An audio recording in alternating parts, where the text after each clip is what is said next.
எல்லா புகழும் கிடைக்கும்.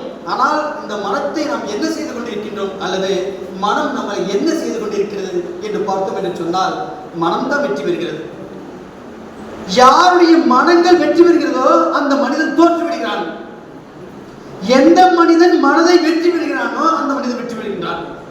அப்படித்தான் இன்னைக்கு இருக்கக்கூடிய ஜாம்பவான்கள் எல்லாம் முத்தமிழறிஞர் கலைஞர் அவர்களும் இதற்கு தோன்றிய பேரறிஞர்களும் அறிவியலறிஞர்களும் மனதை வென்றார்கள்.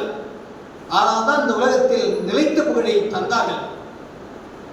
இன்னைக்கு மாணவராக இருக்கக்கூடிய நாம் மனங்களை எவ்வாறு பயன்படுத்திக் கொண்டிருக்கின்றோம்?